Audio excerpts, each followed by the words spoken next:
Hey guys, Keith here, co-host of Chestnut Checkers. I am here with Jordan Tampion, and today we are interviewing Tyler Lafferty, local Spokane business owner. Yeah, we're excited to get down to it. thank you. I'm excited to be here. Yeah, so when we started thinking about this podcast, Tyler was one of two humans. I thought, Aw. okay, we got to kick this one off. That's because great. if anybody's embodied thinking bigger, better, and then ultimately what I like, and hopefully we add this to it, it's like bigger, better, and about the community. There you go.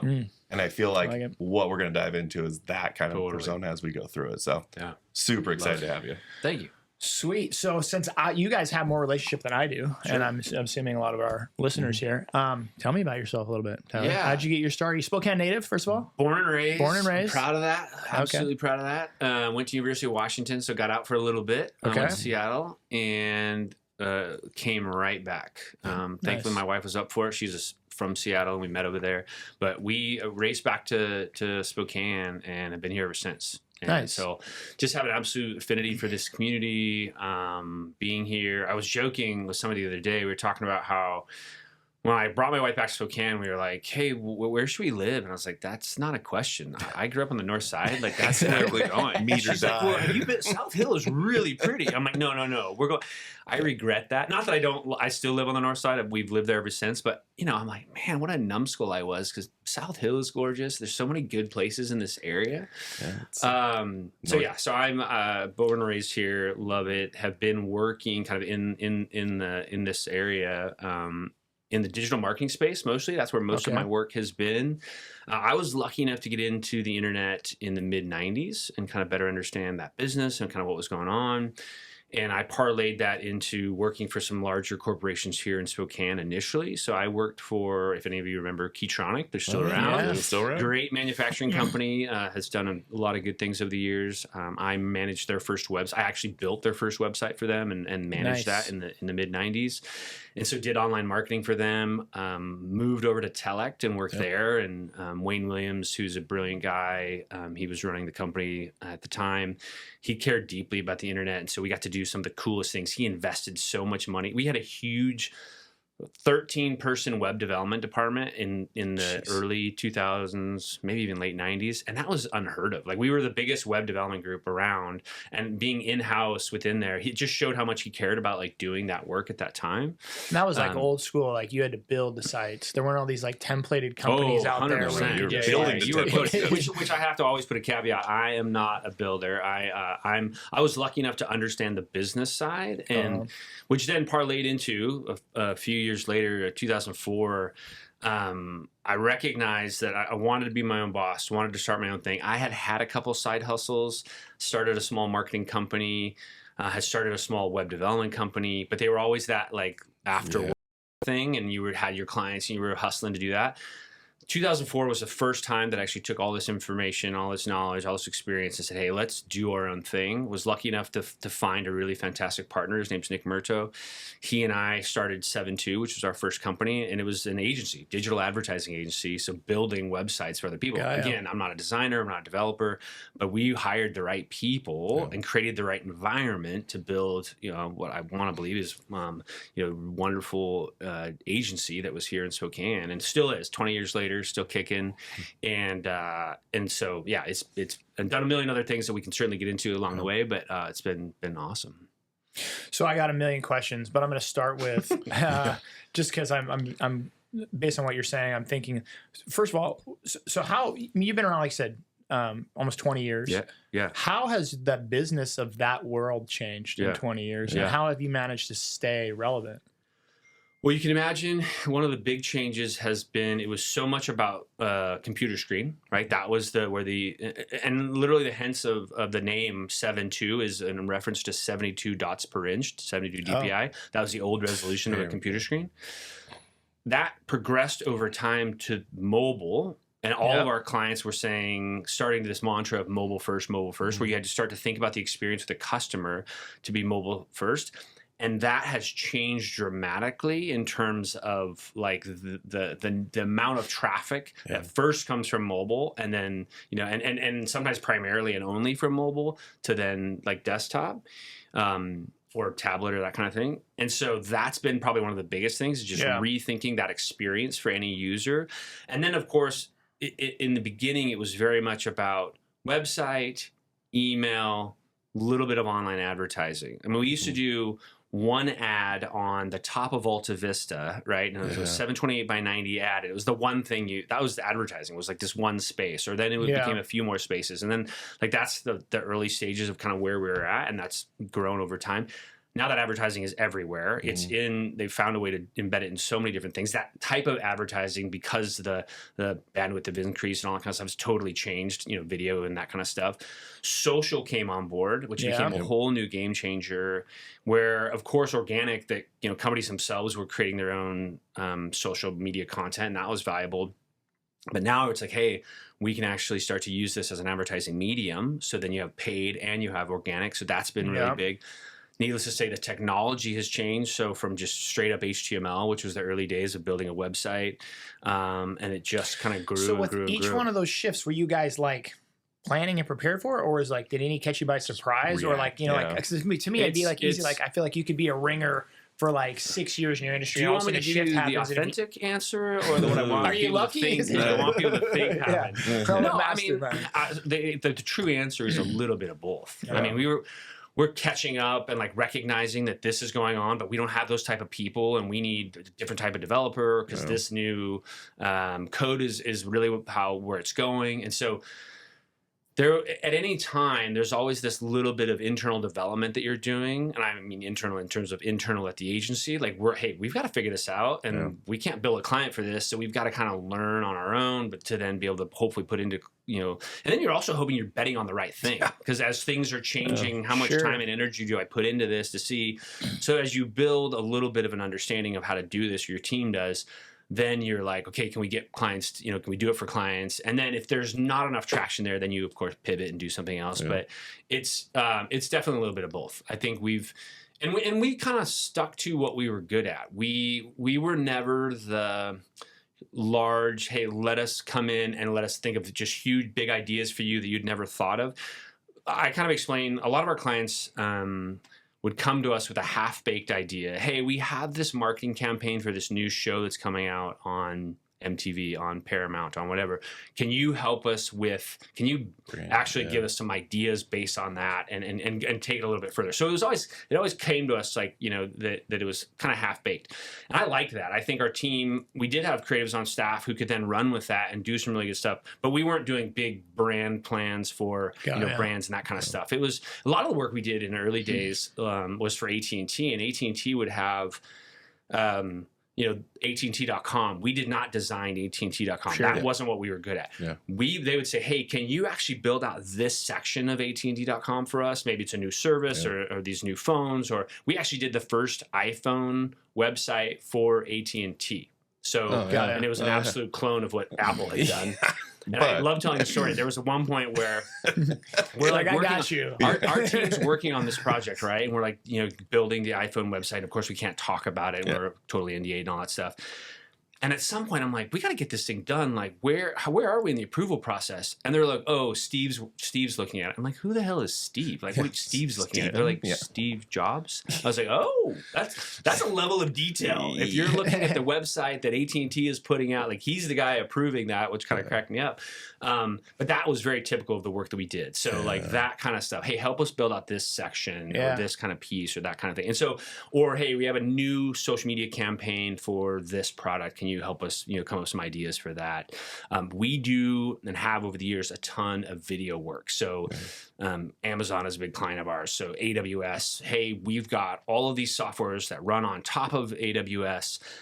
Can you build these explainer videos about each one and that kind of work? So that's fun, creative for our team, be able to do that kind of stuff. So lots of that kind of stuff. So you tend to get into something you're good at, something you're known for, and that's awesome, and you likely have built a lot of revenue toward that. But then you're like, but this is growing over here. We need to figure this out, and so you jump into something else and try to grow a little bit of that practice and kind of over time grow. So you're not all things to all people by any means, but hey, what can we be good at and then actually go and make some money at? Yeah, and I feel like over 20 years, it's probably morphed. And some of my questions, because I even think about a brokerage in like 10 years and what I got in thinking to where it's at now. And I couldn't tell if I had the tiger by the tail or who was pulling what, whether Right. it was the market directing and then my passion just fell. Right. So when you look at it now, do you feel as passionate about what you did? And we'll talk about Slingshot next, but Yeah. like by the point when you're still actively in it, did you feel as passionate about what you were doing? Or is it more you just switched to business mind and it's like, hey guys,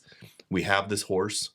It runs really well. We're going where the market says, whether it's something we enjoy or not. A little bit of the latter. I mean, it was really about like, hey, I mean, in the end, I wanted to create a great agency where people love their jobs, where they got paid well.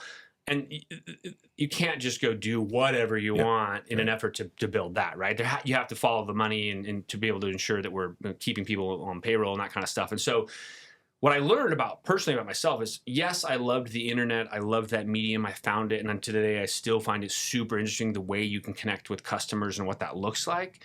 But personally, I also loved building things. I loved building a company. I loved building an environment where we could create the very best environment we can for these people to thrive.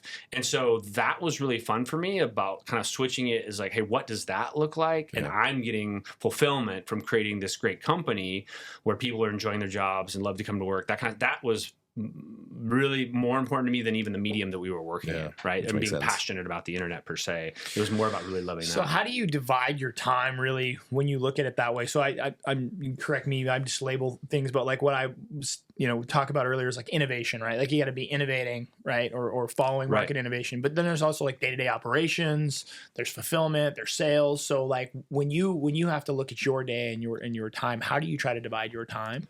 And then also when you're building your business like that, is there areas of expertise where you have found you really excel or that you needed support? So like just speaking personally, I found like as an entrepreneur, like I love building. I love the idea phase. I love the exploratory phase. I love like the putting the deal together phase. Day-to-day operations for me though, like my eyeballs start to roll back in my head, right? And I'm like, I'm actually a terrible operator, right? Like if operations is like the necessity of like systematically doing the same thing over and over, like I am not your dude. Right. But I found myself in a world in my business where I had to be an operator for a while. Yeah.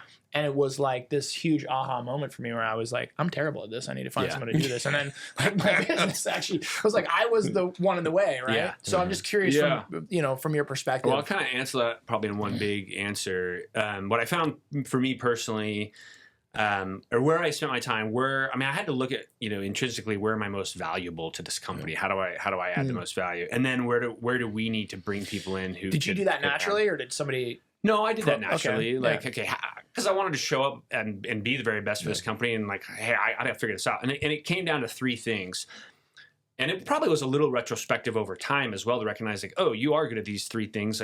Like keep leveraging that and make it awesome and then fill in where necessary. The first one was business development. I was just good at being on the front lines, meeting clients, being with them, building relationships. And of course that goes well because clients like to be with the owners oftentimes. In an agency of our size, we at our largest, we were 55. 7.2 was at its smallest is like, from an infancy, I guess, just the two of us. But I recognized that front-end business development I was really good at that, and I could add the most value by being there and doing that. So I was on a plane a lot. I was in market a lot. We would go and build relationships in market. So when we started the agency, we had big dreams working with big clients. That was just the way we wanted to do it. And so we were in New York, we were in LA, we were in Atlanta, we were in Seattle, San Francisco, and we would go and be with clients. And being top of mind, being with clients, lunches, dinners, that kind of thing, having meetings. So do you still have to do that? No. I'll get to that. Well, no, and I mean that question two phase. One is, do you still have to do that? Meaning, like, personally, do you still have to do that? Do you have people that do Not that? personally. But secondly, is that even necessary as much with the digital age? Like, do people expect you to be in New York or Let's LA get to that. like they I'll used absolutely to? get to that.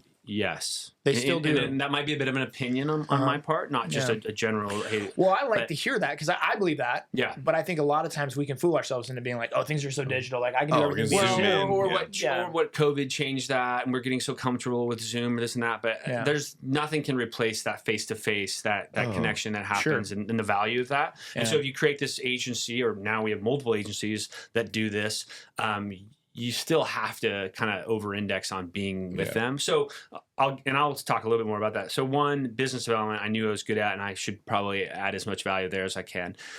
Two, I actually did and was pretty good at the operations, and I'm with you in many respects. I like kind of getting things going and then getting them, like letting somebody else kind of run with it. But I knew that maybe we were never big enough that I could bring in just an over time we did. But in the early days, it was like, okay, I still have to care about I did payroll at that company for 7 years, and whenever I hear somebody be like, "Oh, I'm not a finance person," I'm like, I wasn't either, but I had to understand P&L's, balance sheet. Like you had to jump in and do it, right? And so general operations, and I always said, like, making sure we were keeping the lights on, like that was what both myself and my partner and these three things that I'm talking about, I think were both what Nick and I did very well together. So we both cared deeply about the operations, and I probably did a little bit more of the admin than he did in some of those things. And I just maybe gravitated towards it and like, hey, I'm good at this, I can do it. The third thing was employee satisfaction. So we cared deeply about creating this great culture of team members and people and a place where they wanted to come to work and we're excited, we're stoked on their teammates. I always said that I wanted to create an environment where when you looked up from your desk and you looked around, you're like, oh my gosh, I am lucky to be here. Yeah. Like these people kick ass. Can I say that? Yeah. These people kick ass and they're amazing. And I am stoked to be a part of this team. And that's always the environment I want to be, because that's where people like thrive. When you're like, you look around, you're like, that bar is really high here. And I always joke, we have a thing that it's an affectionate term, but I call it the white blood cells, which like, if you aren't working out, white blood cells' job is to go in and take care of something that's, oh my gosh, we have an intruder, there's, this is a virus or whatever. They take care of that. We would have the white blood cells, which is just our team, would like, if someone wasn't gelling with the team, you'd hear about it. Like, and not in a negative way, but in a, I'm worried about the company, I'm worried about us, and they would like, the white blood cells would let you know, like, hey, I think this is a problem. Yeah. And I love that because they took ownership, they cared, it was a big deal. And so the third thing was this larger employee satisfaction, ensuring people were feeling, appreciated. I think employees need to be valued. Like that's a huge part of it. Not only from your boss, you need to feel that value from your boss and like, hey, you're doing a great job, or here's a extra, a bonus or whatever. But they need to hear it from one another. So you have value. Peer value is so incredibly important. And we as managers have to create these environments where that can happen. We had a whole shout out thing, super shout outs. It was awesome and I loved it, and we still do it. But it's a great way for that to be done. So that was huge. I really basically spent over my time in managing those companies, I would say for 18 years. That's really what I did. Those three things as much as I possibly could. There was time in there where we hired a business development person and she probably did more traveling than I did and did more of that. But there's still a lot of cachet when the owner can show up and be there and with client and that kind of stuff. And it went a long way. Has all of this been organic growth in the sense of like you guys just figuring out, or at any point in time, have you guys had like a business coach or a consultant? Luckily it was all incredibly organic. And I say that like feeling bad, like I'm the idiot who probably could have done more or better if maybe my ego wasn't in the way, or if I would have asked for more help, or would have gotten a better mentor or coach or something like that, because I believe in them and I actually now mentor and coach a lot of young entrepreneurs. So I'm doing it, right? The irony that I wouldn't, maybe it was my ego that didn't ask for it, or just never presented itself to the right people. I had a few good people that were a little bit farther along. It was never a formal relationship, but I had a buddy in Seattle. He was a few steps ahead, larger agency, that kind of stuff, and he was always a go-to for me to be able to ask valuable questions of, hey, what would you do in this situation? My dad was a small business guy in Spokane, never even owned his own thing, never was an entrepreneur, but was a manager, and I always appreciated his approach to a lot of that work. And so I really I learned a lot from him, kind of what that looked like.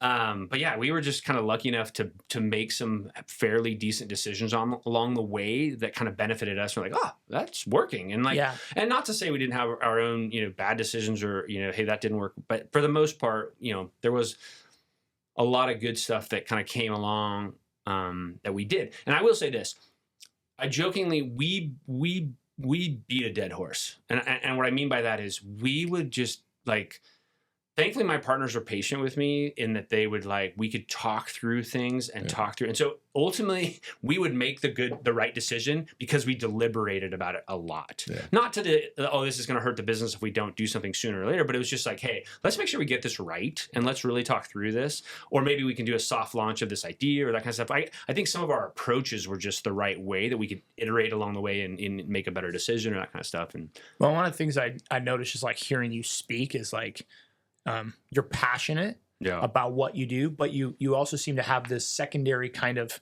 concern about how you're doing it, or the way you're doing it, or the quality control. And I don't know that I say that only because I don't know that that's normal. There's a lot of people that are passionate about, they're passionate about the thing, correct? Right? I'm passionate about building a building, but they're not passionate about the quality of the building or the the long term effect. And I think when you meet business professionals who you kind of see that dual-sided passion of I want to be good at what I do for the awards, the accolades, and money or whatever. Sure. But I also want my employees to like each other, and I want to build a cool culture. And we deliberate about things a long time. It isn't just a knee-jerk decision all the time. And it's funny because sometimes it's the indirect way to success. Because everybody thinks you got to shoot for the accolades, but sometimes you just got to lift everybody up and watch that part happen from there. Well, it's very Steve Jobs-esque, actually, if you read his book, right? Where he focused maybe micromanaging too far down, but passionate for sure, but then went down to reviewing an ad. Think of how many ads he had to review. Oh, totally. And he probably scrutinized down to I just got 3 more images over from my marketing guy, and I'm like, I like that one. I'm like, maybe I should think about what would Steve do, and then you're just like, okay, trying to pick the thumbnail for the podcast this week. If you think about the core of our work as an advertising agency, digital advertising agency, my asset was our people. Is our people. I mean, it's the biggest thing that we have to over-index on, that we have to care deeply about. They're the ones doing the great work. Yeah. And so we knew that all along. And I want to go back a little bit when you said hey, who's thinking about innovation? Is that it's not like Nick and I were the ones going 100% telling everyone where we were going. We were listening to employees. Hey, what are you seeing? What's going on? Where should we move? And I think Nick's said this over the years. Nick and Tyler had probably the first 10 good ideas. The next 200 were all from employees. And we were open enough to listen to, and it doesn't mean we took every one, but and you also, that's culture building, because you build a culture where our goal is always to build a culture where people could be heard. If you build a culture where their opinions don't matter and they're just here to work, then over time they're going to stop giving you opinions, and then they're going to be like, what's my worth here? This is dumb, But if you actually have a good dialogue and engagement, and you're starting to implement good ideas along the way, they're like, oh, this is cool. And back to that, Toyota's Kaizen, continuous improvement, that kind of stuff. Hopefully we collectively are adopting that, and we're moving forward in this better way because our collective decisions are making better, better things. and you've learned these lessons, and you breeze over them. But for me, I'm like, this is gold for, in my mind of what Keith wanted to hear 5 years ago. Or whatever, right? Well, you could have heard it 5 years ago, right? Because you, the mistakes you made, right? I think back on mistakes I made, and I'm hearing what you're saying, and I'm like, man, I hear what you're saying so loud because I made that mistake, right? And in the real estate world, it's there's almost a plethora of coaches, right? Too many coaches, right? Yeah, there's a lot of coaches. But I've also met a lot of entrepreneurial friends and stuff that ask me questions, or we mastermind about business ideas, like reading a P&L. How do you learn how to read a P&L, right? Well, if your dad's not a business person, or if you don't go to an MBA, right? That's not a natural thing. And if you are a person in the real estate world, okay, I can hire 1,000 coaches who will teach me that. But if I am, whatever, a lawn care company, if I don't have that connection, who in the lawn care, is there a lawn care company coaches? I probably is today. There is. I don't probably know. Is. There is. Yeah, but I'm saying so it's kind of the school of hard knocks, right? Versus the little bit more paved path. And there's some ego involved. So I've always been a more paved path guy, because I'm just throw my hands up I'm an idiot. Tell me how to read a P&L. I know how to read one. But I also know that there's not always that outlet for people. Yeah. not everybody has that. Or you don't know what to ask. Sure, they so afraid to ask what you don't even know you need to know. Yeah, so I'm the opposite. I hate paths. I just feel I just cut my own, and then you learn a lot in it. But then sometimes you don't know what to ask, and that's why I realized my father-in-law ran a business for 36 years. Wow. Ran about the same. Home environments, North Side Spokane, legendary. Yeah. So hot tubs. Back to selling a custom niche, right? Yeah. You're riding cycles with that thing, but you would look how he did it. Well, he did it the same way for 36. But sometimes I would ask him, I'm like, you actually don't even know what to ask. Right. You're successful because you're just talented. But if you knew hey, how do I scale my floor inventory or get better credit lines so I can have more inventory? And it's just that one piece where I think so many people get overwhelmed with that day to day. And I think that's why you separate between a small business owner and an entrepreneur. Yeah. It's the person who can balance both. Yeah. You can run a business. Yeah. And you can think ahead of what that next step looks like. Well, especially today, I always say there's no excuse for how. You can find how, whether it is a coach or whether it is YouTube or how can be out there, but it's hard. You have to have the grit, the determination, the maybe to lower that ego to say, okay, yeah, I need to better understand the how, and I need to go find this. It's definitely out there now, which I think if people are determined, they'll find a way. Yeah, like I learned lean manufacturing, Kaizen, right? Yeah. And you hear it at junior in college. Yeah. There's no application. You don't know what it actually looks like. I almost wish college was reversed a little. Yeah. Like go out and do 4 years of just be in the business, fall, scrape yourself, and then come to college. Totally. And then be like, okay, that makes sense. Yeah. What he's saying is, why do I have 15 maintenance guys going a different direction? Yeah. Why do I have 15 maintenance guys, first of all? Yeah. Like, what are we doing here? And I think the error that I've seen most people that don't follow that lesson is then you overhire, you overspend, right? Because you think the solve is nope, let's put somebody in that space. Yeah. And I think it's one of those unique moments that I've in our business have done a few times. I wish we were more deliberate sometimes. Yeah, right. Like everybody just gets strike while the iron's hot, and I'm like, that's a stupid saying. Like that's for a blacksmith. That does not apply to everything else we're doing. Yeah. And so it's exactly. But I also don't think I would have heard it. Sure.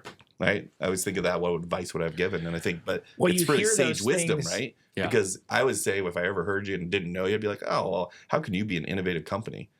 You're probably missing ideas because you're sitting on them so long. You're probably so focused here that it's missing here. But I know your business is, and you look at it, and I think that's the misconception. Sure. Innovation has this like, I don't know, crazy man kind of. You have to be out, and I'm like, no, you don't. Yeah. You could innovate little by little and become the innovator. Absolutely. It's just been a cool perception change I've had over. Yeah. Obviously, meeting with more people like you, but great point.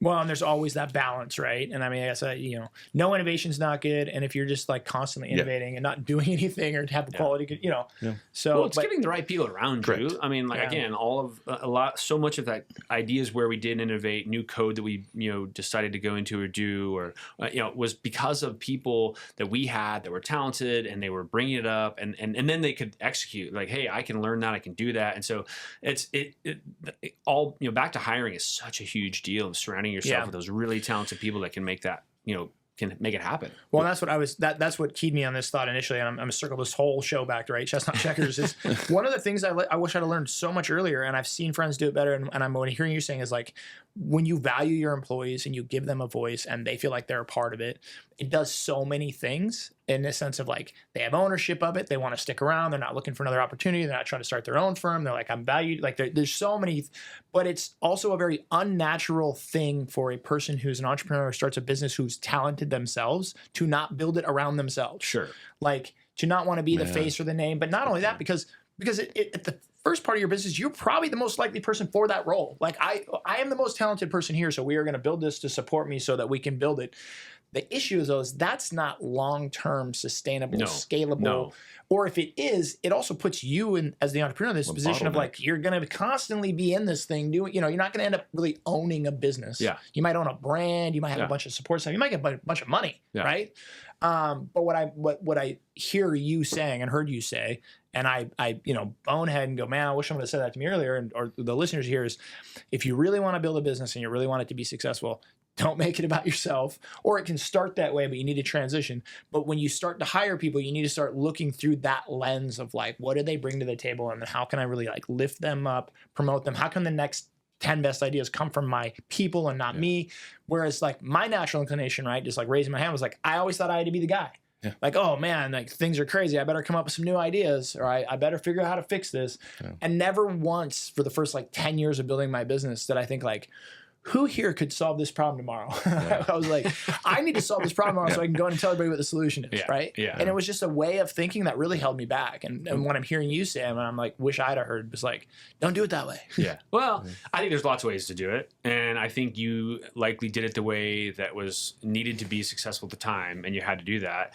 And maybe if you would have learned some of these along the way, it could have even, 5x, 10x. You could have found other ways to, to grow even more and probably have less headache for yourself, less stress, less, right? Like it doesn't have to totally fall on my shoulders. And it goes back to that whole E-Myth book. I mean, you probably read, it's a great read for anyone who hasn't. I think the whole world's read it by now. E-Myth Revisited. The basic. Yeah, but it's so good. I mean, just kind of around that principle, right? Of like, doesn't have to be all about you. Give me the principle really quick, because I read that book like probably a decade and a half ago. It's the idea that likely businesses, whether it's a product business, service business, is usually started by some sort of technician. It's the person who's really good at that There's thing. the entrepreneur, the technician, and something else. And you have to recognize if you're that person, if you're the one who's really good at doing that thing, there's likely going to be a stunt. You're only going to get so far. You'll be stunted by your growth because you've got to step back to that thing about working on the business, not in the business. It's kind of that idea. Like, and this can happen if you're in I think why maybe 7.2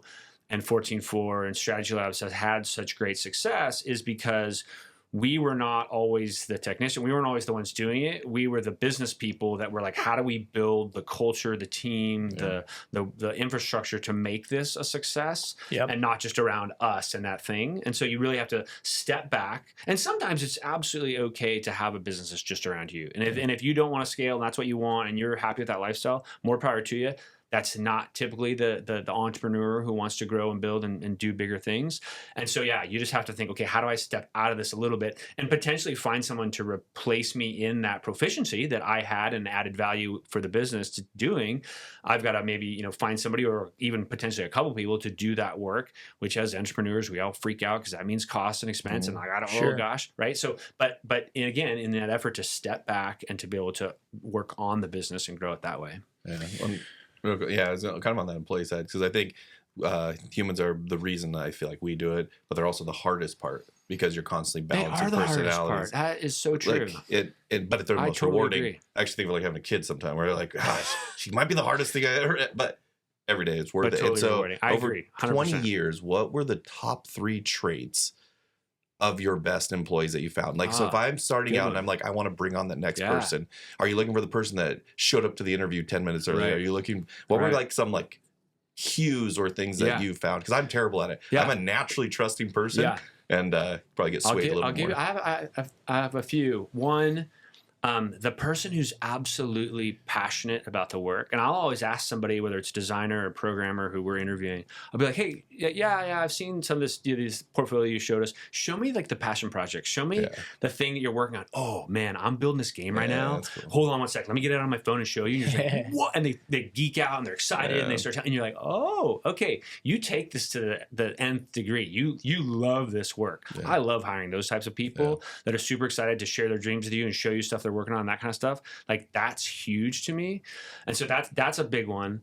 Another is humility.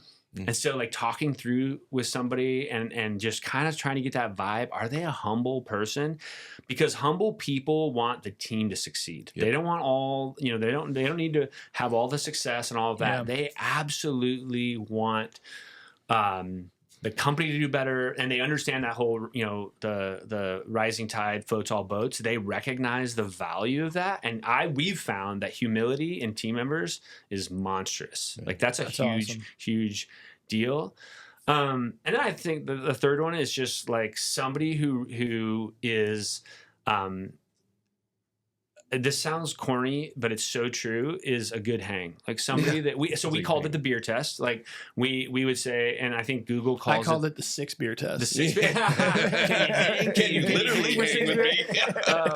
I think Google calls it the layover. So this who you would hang out with on the layover. Right? So and I always tell people that doesn't mean that like our team is an amalgam of all of Nick's and Tyler's friends. Like that's not at all. I mean, we have some of the crazy diverse types of backgrounds, which I love, right? Some of those are the best conversations that you actually do like to hang out with.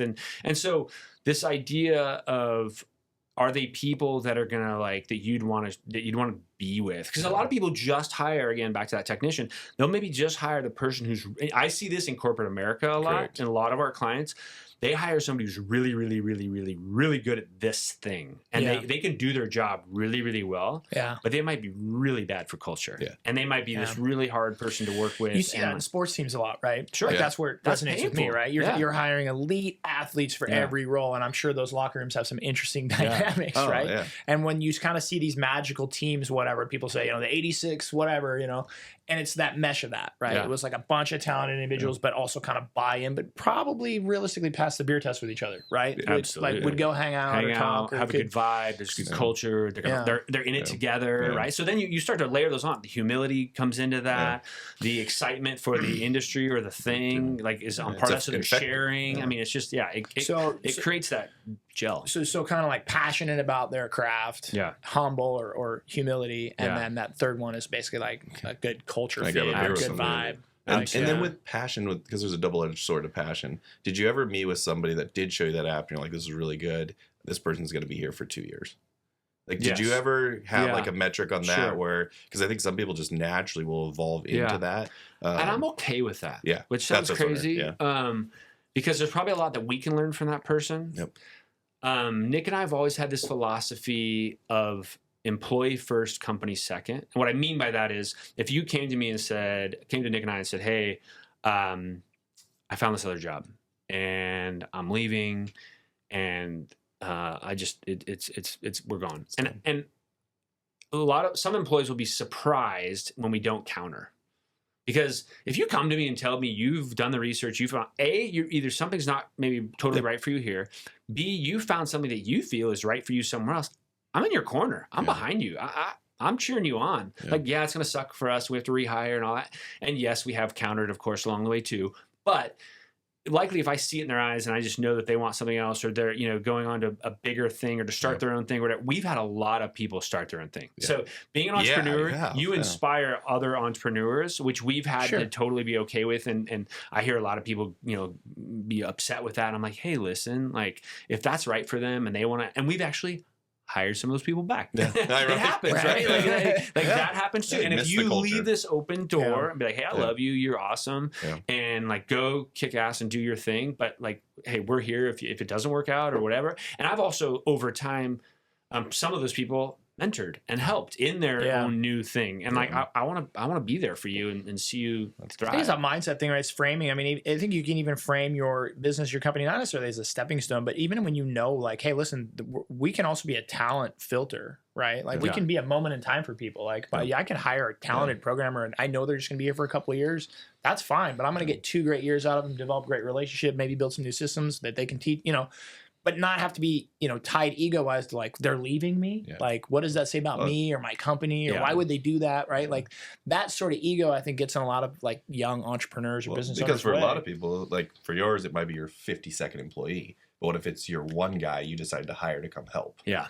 And then you're like, the system, right? That definitely happens too. But I think it's encouraging to hear you say, get over it. Yeah. Because that's how you're going to grow. And if you're afraid of that one step, you may never actually get past where it's just you being that person. Especially if you get bigger, we can all look at almost every industry and see what companies have are stepping stones for other ones. Yeah. And I don't mean that in a negative way. It's like it's no surprising. I can look back at the advertising agencies in Spokane and go, oh yeah, some really fantastic people came out of White Runkle. Like you can look around and go, oh, and I think 7-2, having been in for 20 years now, is you can point to people and say, oh yeah, I did my run at 7-2 and I learned this and that and that. And I don't have a problem with that. We're part of the growing culture that, it is what it is.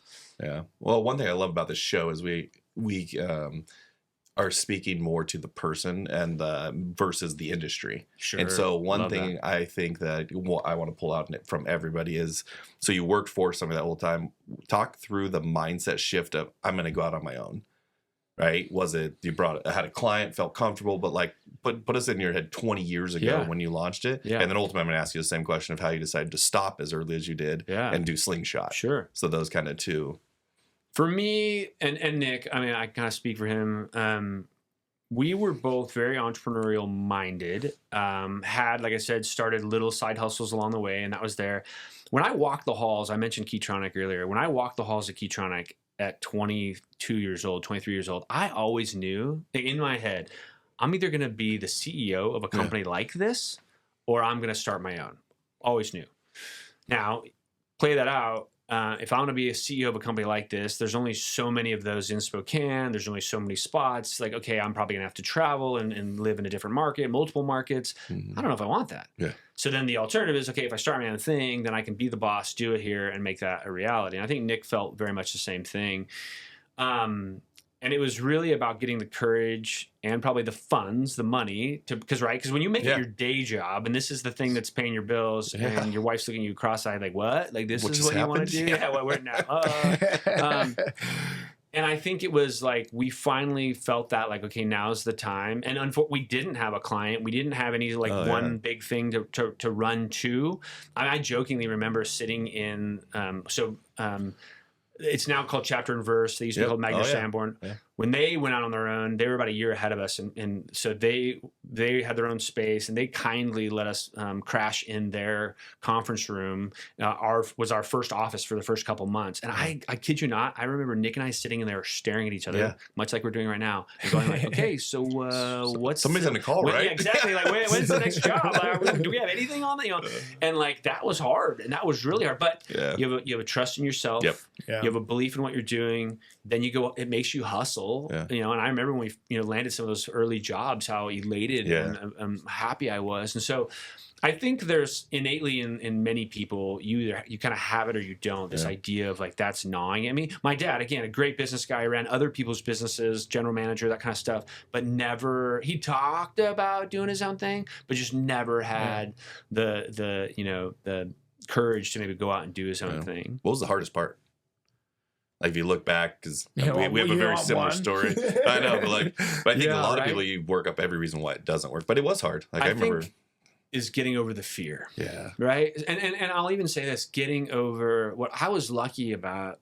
Back to that maybe humility piece, is I was okay with failure. And maybe both from a financial standpoint. My wife was a teacher and was off raising our kids, but we always knew she could go back and had marketable skills as a teacher, could find work that way. So I felt confident.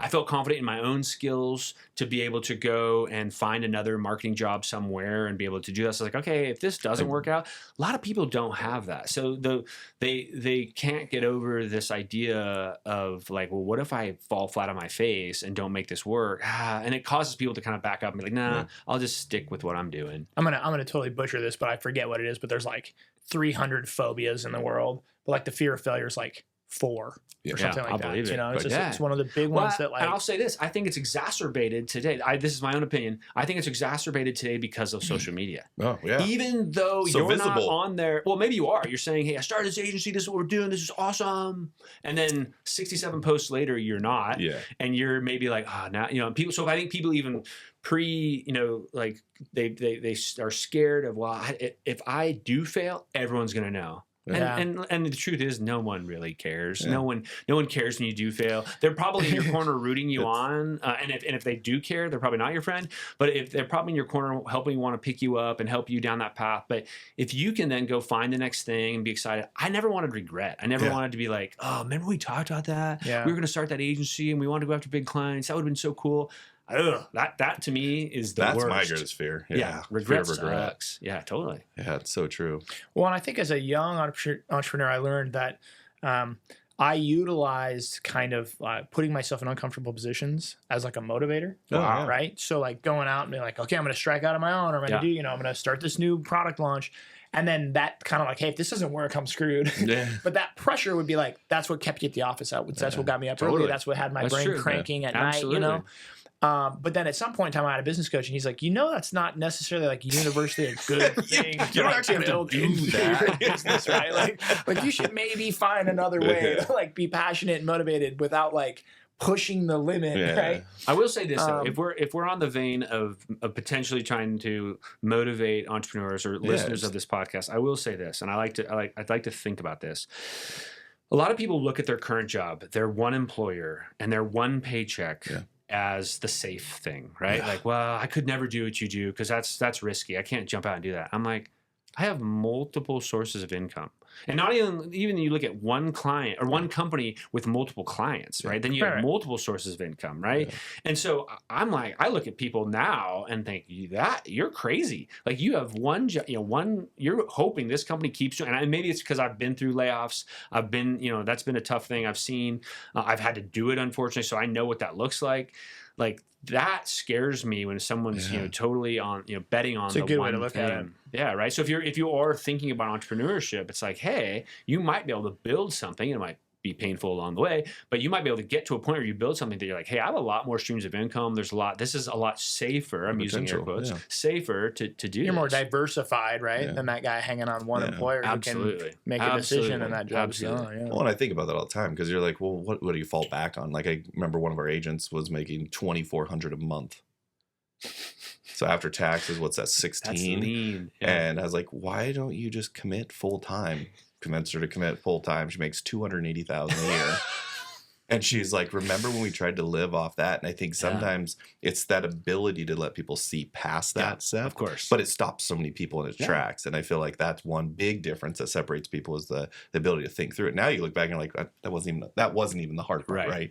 We were going to do it anyway. Like I call mine the burn the ships model. I'm like, there's no safe. I just burn the ship. We're going in, and then if you fall on your face, I just learned a million lessons. And totally, this last year's probably been the most lessons. I continue to learn that way. But I would say social media has enhanced that because now all of a sudden it spreads faster. Yeah, that part falls faster, and so that's a great point, and it's a little cliche, but you just brought it up, which is valuing the journey and what you can learn along the journey than just like thinking about a lot of people do think, well, I want to be the entrepreneur who's sitting on the beach and, maybe takes a phone call here and there and everyone else is doing my work. That's what you picture. And you might get there, more power to you. But that's what you're solely focused on, you're going to miss like all this wonderful part of the journey that you're going to learn. That yes, you might fail and then have to take those learnings and do something else. But like that's the good stuff is kind of along the way of what you learn and change and grow. And they got to remember that. There's so much to say there or unpack there, but I think sometimes you find yourself on that beach and then you're like, well, shit, this isn't what I thought it was either. Right? So most people who treasure the journey get to the beach and like, that's good. I think you said it the best. I've used it now. You said it's when you're like, now I'm going hunting. So after you sold Synergy or transferred over. I was like, and then you're like, it's not fun if nothing's chasing me. Right. Like and you're like, the same point. I sit there on the boat. I'm like, this is fun because I know what I'm going back to. And this, like, I can relax in it. And I think most entrepreneurs would find that piece to be true. Totally. Agreed. Well, I don't remember. Somebody said it recently, but I heard it. But they were talking about like, everybody wants the destination. A lot of people don't want the journey. Right. And I think that's the other conversation that comes into play is like, you want to be on that beach, just sipping that Mai Tai, not having any worries. I don't know that you want to go through what that person had to go through for 2 decades to get there. Right. And so there's this misperception, and maybe that's social media or reality of like, we see that, but we don't know necessarily what it takes. But one of the things that you said that I just would like impress on the listeners is like, I don't think that when we look into the market and we see people like yourself or like Jordan and I see you guys doing great things, that you're doing it as like fearlessly and as comfortably as the perception is. Sure. And every entrepreneur, every business owner, like we have this fear in our gut. Like we're nervous, we're a little scared, and everyone looks at it like, oh man, if I was like Tyler, I would just do that. I mean, like he's so charismatic and he's so well put together and he doesn't have, he doesn't have to worry about anything. Like, of course he can do it. And it's like, I appreciate you saying that actually, because it is harder than it looks, right? Like I think that's the thing that you're trying to say is like, hey, there's a lot of heartache that has come along the way, maybe a lot of sacrifice, a lot of stuff that you have to go through to make that a reality. So I think sometimes you see somebody and they do make it look too easy. And again, not to harp on social media, but you see the highlight reel of social media, and so you're like, I want that. And you get stoked on it, which I get, but it's like, whoa, let's talk about how hard it is to get there. Yeah. I mean, Alex Hormozi, I don't know if you guys follow. He's awesome because he's almost in a kind of in a Gary Vaynerchuk way as well as Vaynerchuk says, it's about the marathon, not the sprint. Yeah. And Hormozi just talks about like if we could recognize how it's going to be so hard and we kind of run off that, like that's so incredibly important. Yeah. And again, he's a guy who I've heard say you're going to learn so much along the journey and to value that and be cool with that. And then great, if you get to the beach and you're sitting on the beach, more power to you. That like awesome, but don't not value all that great journey along the way and how much fun and It can be. Yeah, for sure. And hard, and always hard, right? Yeah. Those have to go hand in hand. Yeah. I don't think you can have the highs and the good stuff and the money and the whatever without going through the hard. Yeah. And that's okay. That's good. That's like it's they're meant to go hand in hand. Yeah. So how do you define success at 7.2? Like, I know you talk about employees at the company. Right? How do we define success? In that sense I mean, for years it was for me about, having a healthy company. So looking at the P&L and going, okay, I feel confident and good. This is a healthy company, and that was not without its struggles over the years and working hard. And it wasn't like just clients were coming in all the time. You're constantly humping it to like make it awesome, make it work. And yes, over time it got easier that you had a better well-known name and you have more people out in the market that were bringing stuff to you, of course.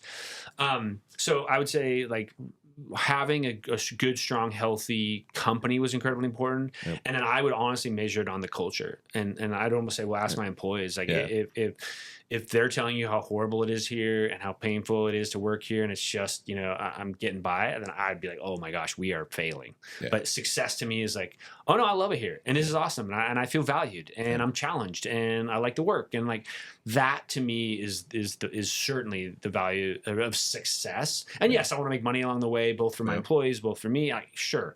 But like those things, I think those two things is what were very important to us. Yeah. And you had a specific type of employee too, right? Do you think that transcends down to every type of employee in a company? Let's say take mine. Like I have a property management company. The role, the job itself isn't to go create and have this like outward facing thing. Do you think a lot of the stuff you implemented in your culture there could transcend? And if so, what were some of the, like if you were to advise a guy running a property management company, 3 things to implement in culture? So I can't remember if we were rolling when we said this, but the importance of feeling valued at work, right? Like that's, and building, building platforms within your company to allow that to happen, whether it's shout outs and regular shout outs, doing them, asking for them, celebrating them, peer-to-peer is incredibly important. So I think that's really good. Of course, it's finding the right people to put in the right places. Like we said earlier, we want people that are passionate about the work.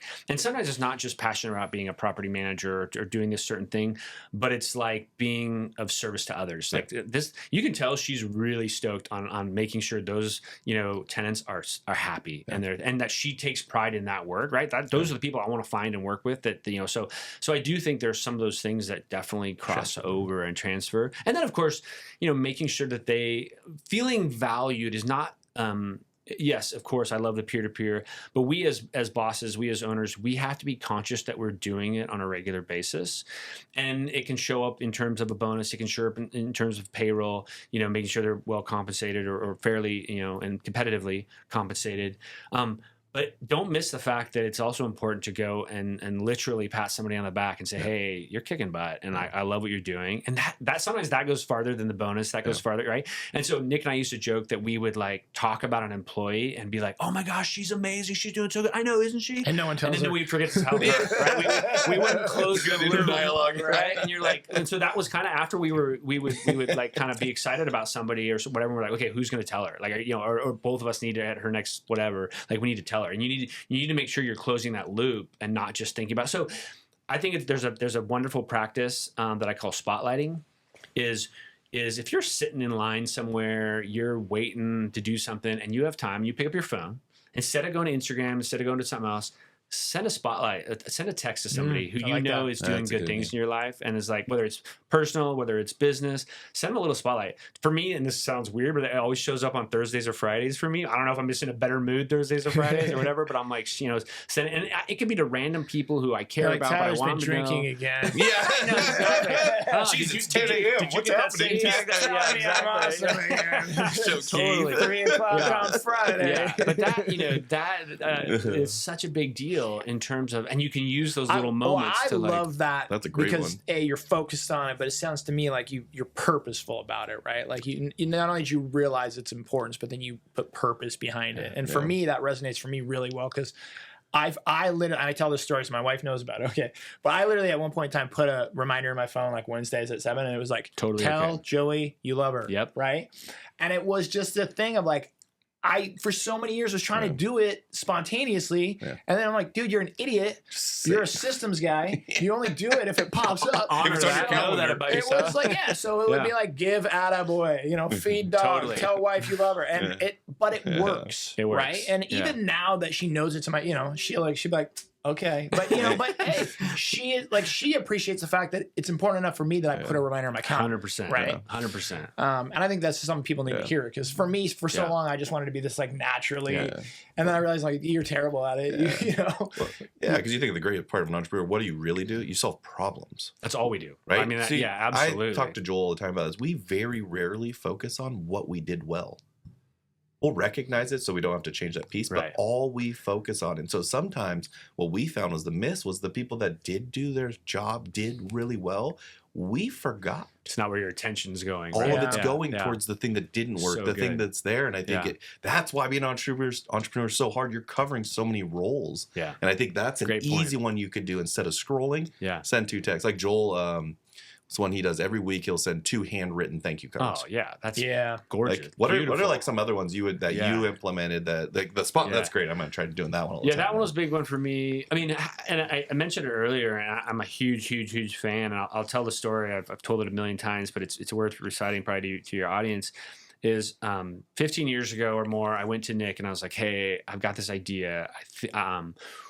I think we should do these shout outs to employees, like so that they have an opportunity." So we have a meeting every single day for about 15 minutes, like a stand up that everybody, you know, our work was all about getting stuff out the door. So we were projects and, you know, campaigns and like, okay, so it was all about deliverables. So on a daily basis, we were coming together for a 15-minute meeting, talking about everyone, the entire company literally and gives a chance to say kind of what they're working on right now, what's going on, what's hot. And I said, at the end of status, as we called it, then we'll give people the chance to give a shout out to another employee. And then I said, and then we'll clap. And he's like, that is so corny. And I was like, I know, but let's just try it. Let's just try it. And so we tried it, and it was huge. Like this idea of giving people a platform on a regular basis to appreciate one another. And there are plenty of days where we'd be like, hey, make any shout outs? Nope. Okay, no big deal. That was fine. And then we had an employee come to us and she's like, hey, I used to work at Google, and we were able to do a $500 spot bonus employee to employee. Cool. And I was like, oh my gosh, like that's amazing. We're not Google. Great idea. I was like, but right, like, and I haven't said this, but we've always had this lens of build a company you'd want to work for. Yeah. So we were like, okay, what's the kind of company? Is that the kind of thing a company would do that I'd want to work for? Yeah.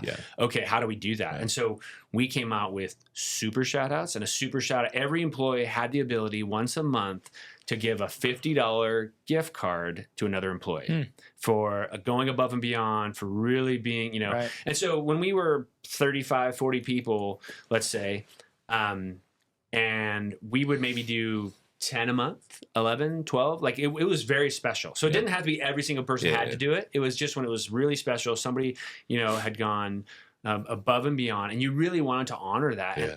And I've seen people cry. I've seen multiple people cry, giving, not receiving, giving. Just so grateful for what she did, and she stayed with me, and we got this thing done, or blah, blah, blah. And it's just like so beautiful. And then what happens is you create this larger culture of celebration. Yeah. So when we would get an email from a client who was like, oh my gosh, you guys knocked us out of the park. This is amazing. The first thing that account manager would do would send that to the company and say, hey, just want to shout out, they were on this project. Obviously, you can see the beautiful client, you know, comments below. And we would see, so you foster this appreciation, and people just got used to it. They would just send it to one another, and it was awesome. I mean, so talk about culture building. You're actually in a place where it's a really big deal, and we're like, what I hear is you like systemize and build a culture around like focusing on positive. Yeah. Oh, absolutely. Right? Like on wins, on like happy things. Totally. Where I think, you know, ancillarily, it like you can create the opposite culture unknowingly, right? Where it's what's wrong and what's broken and this sucks, and you know, and the people don't even know they're doing it. And it's like, well, you pick your head up 2 years later and you're like, why is everybody around here Eeyore? And I don't want to sound like a saint. We've had plenty of that too. Yeah. Don't get me wrong. There's been plenty of seasons where we had to. Our employees once affectionately termed Sucktober and Blowvember, where we were like, we had too much work, not enough people. Too much work, not enough people. They were killing themselves 80 hours a week. It was just this. It was years ago, thankfully, but in our industry, it happens, and that can happen, unfortunately, a lot. But yeah, you just have to be super, super careful and try to over-index on the happy, on the good, and celebrating together, and as much as we possibly can. And I think you can try to build a better culture that way that people are stoked to be a part of. Yeah. That's awesome. I'm just going to note that I'm noticing you're taking notes, and I literally thought about this. I started them.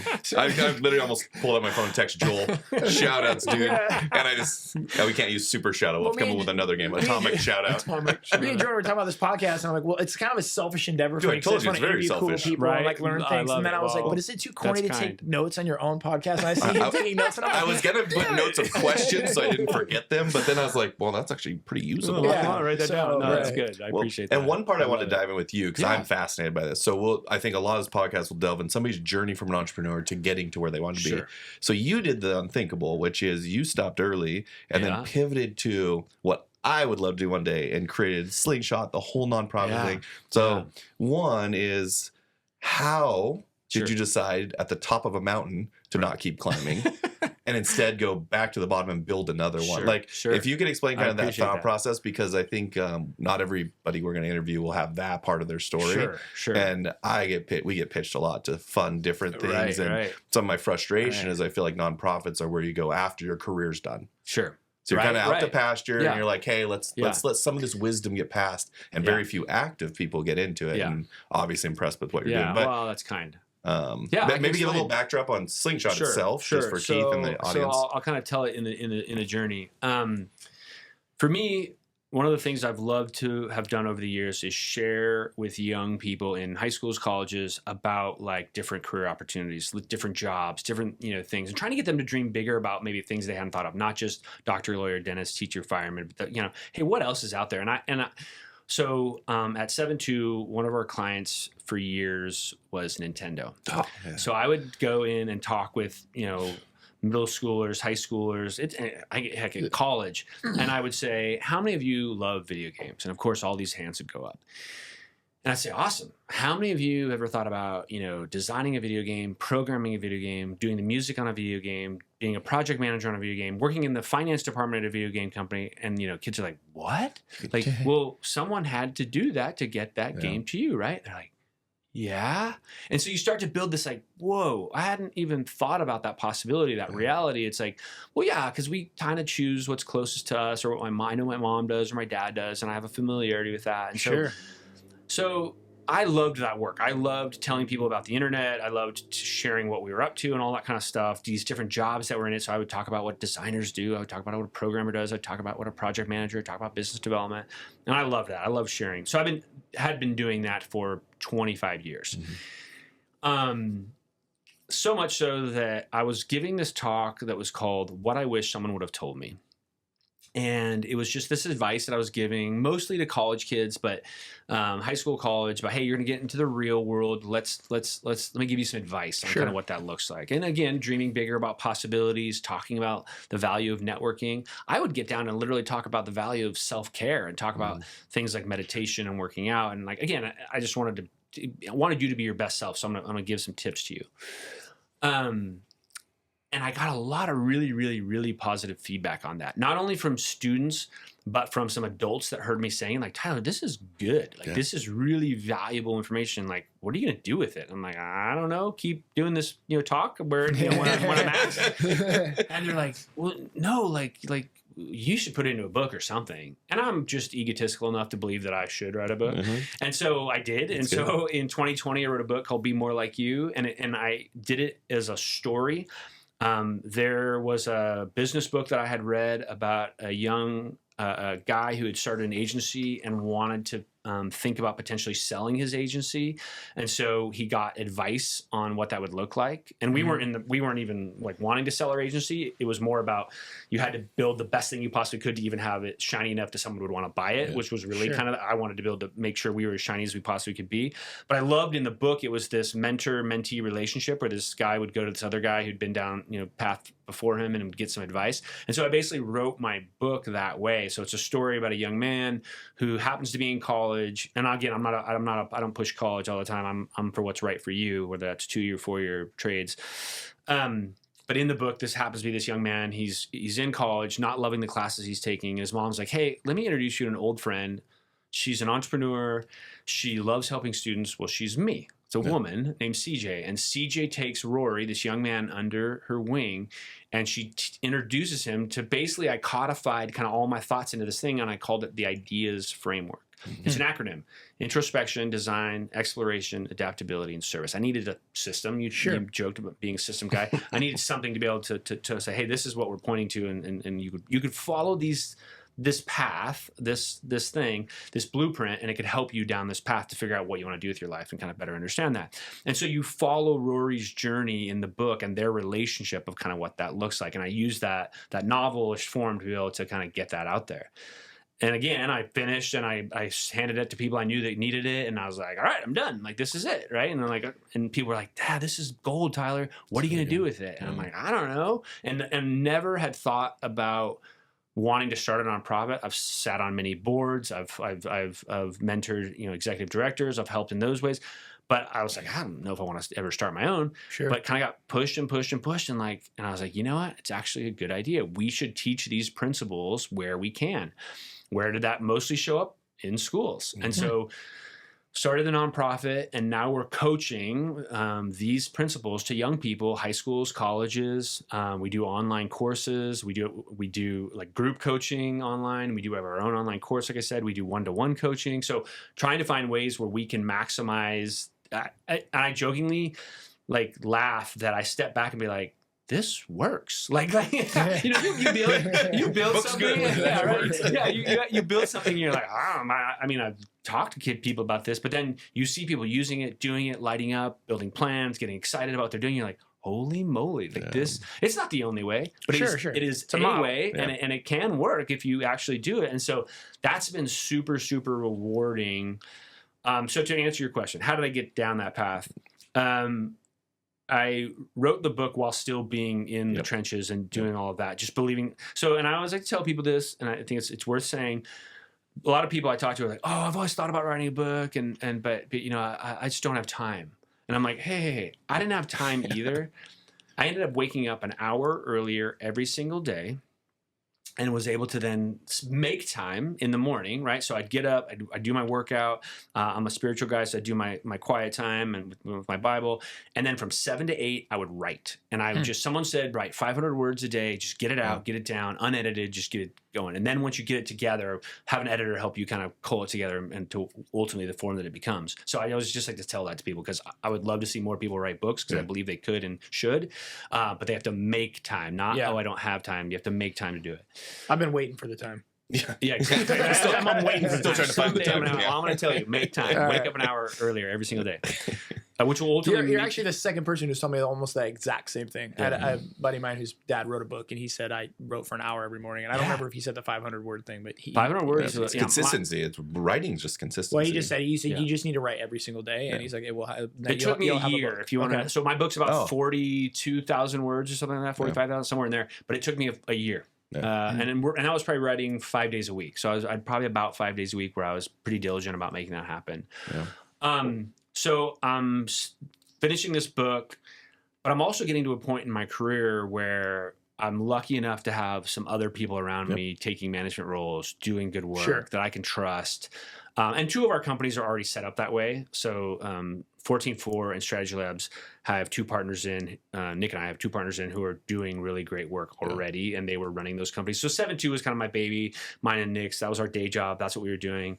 And so, but we were getting to a point where we were ready to pass the baton, and so we were lucky enough that we were able to do that. Made that happen. So then, of course, that freed me up to like, okay, now what? And you're semi-retired at 48, looking around, what do I want to do? And that's when I was like, I want to give back. I mean, I just want to do more. I want to help more. I believe there's a reason. Again, I'm a spiritual guy, so I believe God put this on my heart to create this, do this. I want to share it with as many people as I possibly can.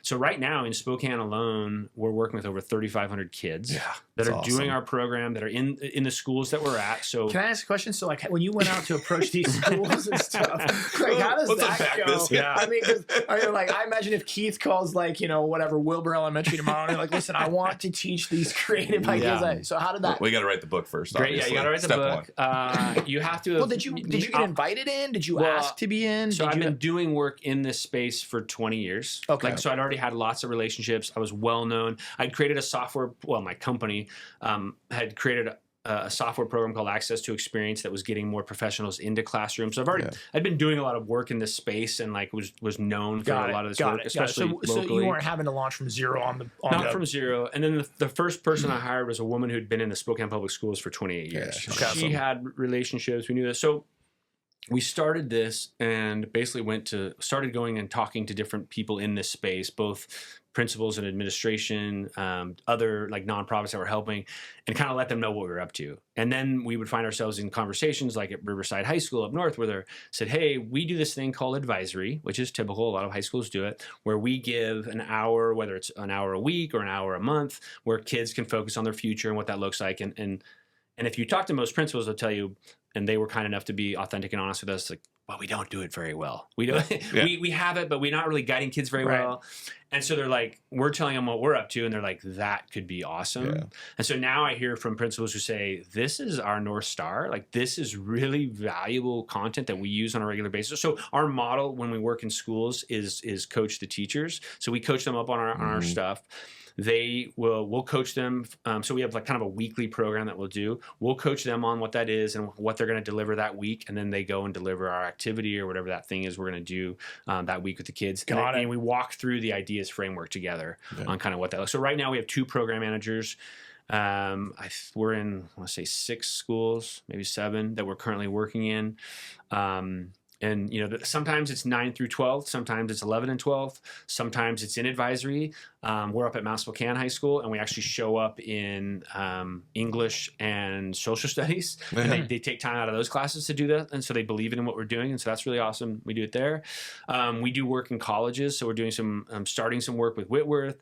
We do a class at Gonzaga, like a 1-credit class, like a weekend seminar with Gonzaga that we do. My goal, of course, is to do that nationally. Are you still teaching all this stuff primarily? You, or have you not trained coaches? I've got these new coaches, these 2 coaches, these program managers we call them, that are doing that and coaching teachers and doing that.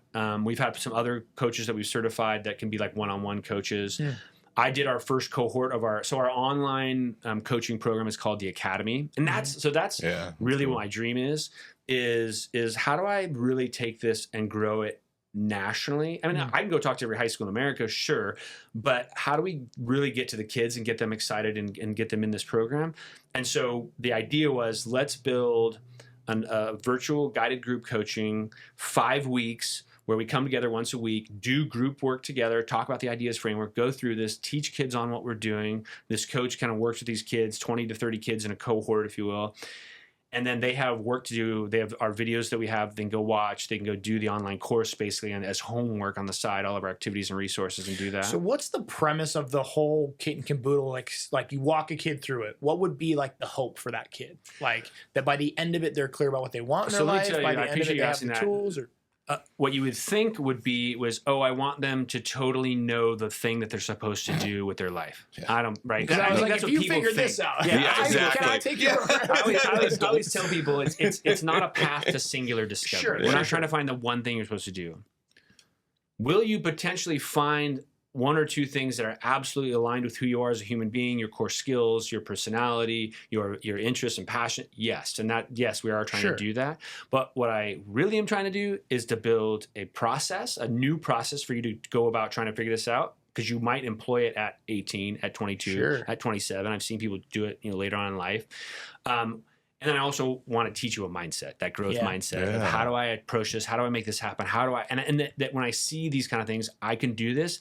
And I know that if I work the ideas framework, introspection is all this work on better understanding who you are. Yeah. We don't do enough inward looking. Yeah.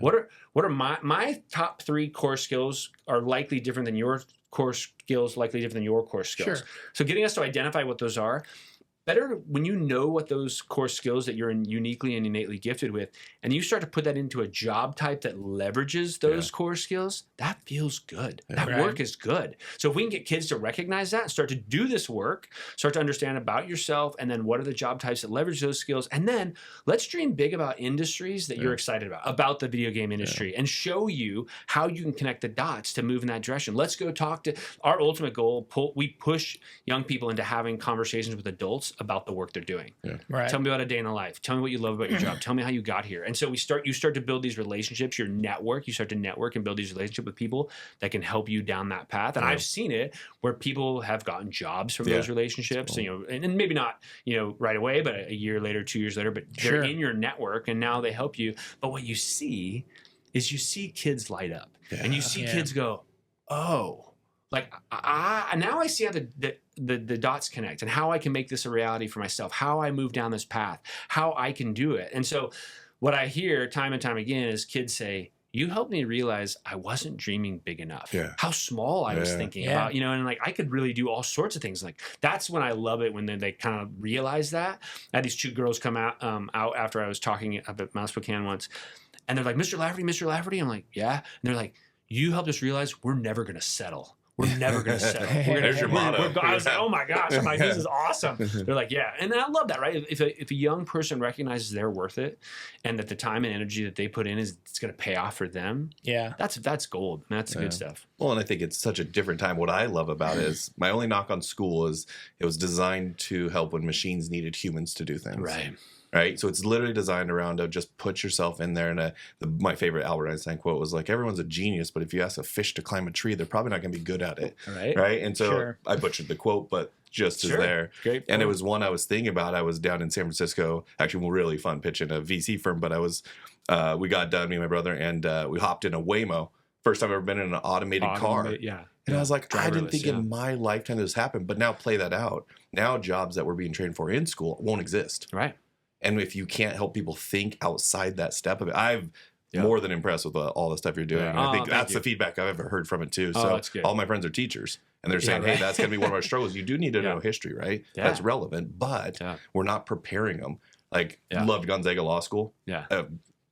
I'd recommend you go there if you're looking at law school, but I still can't tell you how to sue somebody. And I graduated and passed the bar. I'm like, this is crazy. How do I literally not know the step-by-step process? And I think sometimes we miss that in the schools. And I feel like school, especially at the high school level, would be so valuable if it was more introspective than here, memorize a bunch of stuff. I'm going to try to wrap a little bow on this, but one of the things that I'm hearing and that I've been hearing over and over, but that I believe is that like a lot of times in my life when I'm looking at different problems I've solved or watching people solve problems, it really comes down to like they're capable and they're willing, but they're just not thinking about it right? And like one of the questions that I asked myself a long time ago was like, who taught you how to think?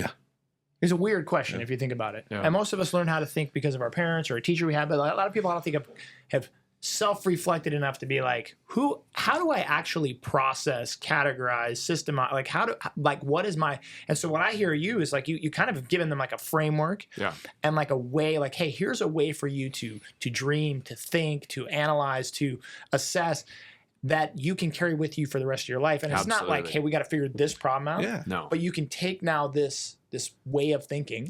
Right. So what I'm hearing is like you have, your way of thinking is giving you success. And then you had a passion project of like, I now want to help other people learn how to think. It's not the only way, but it's a way that's been helpful to me. And I think it would be helpful to them. Absolutely. And then that for me is like, that's chestnut checkers, right? Like you're here today and we're talking to you because you have figured out like there's something really important about the way that you think and approach, and you could probably go into a million businesses and be successful. Exactly. Sure. Because you're taking with you this set of tools, which is how you approach things, how you think about things, how you think about employee retention, or Absolutely.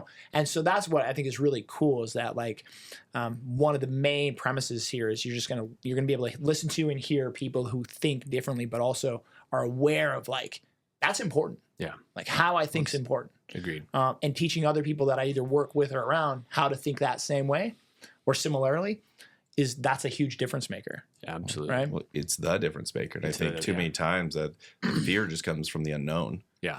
100%. Like I said, there's people that could lean into the unknown and there's people that run away from it. And I think until you expose somebody to those ideas in a safe environment, like some of mine weren't safe environments. I already owned the building. Yeah. Like I'm either learning by this thing falling or it does well, right? Yeah. And I think we don't give people enough of a vacuum to operate in to test some of those preconceived notions. But like I never knew you could be a realtor. Why? Because nobody in my family circle growing up was a realtor. I didn't know you couldn't do that. I didn't know. And so what did we look at? A teacher. Why? Because there was teachers. Right. An attorney. Because there was attorneys. Right. And I think just even that exposure to possibilities. Yeah. I mean, I probably still would have done college just because that's what you're supposed to do at the time. But like, I would have been way more thoughtful about what I was doing. But what I found is fear is usually a lack of information. Yeah. Agreed. Right. And so if you can identify that, go find more information. The fear starts to subside, and then you start to get confident. You build some confidence and excitement around like the path forward. Like, oh, okay, now I have a better idea of what this could look like and how to make it a reality. And like, there's too many gaps that when you any of us recognize a gap, all you got to do is find back to the how. You got to find the information, fill that gap. Fear subsides. Now you can take step forward with more. We call it purposeful direction. Yeah. So name of the book again?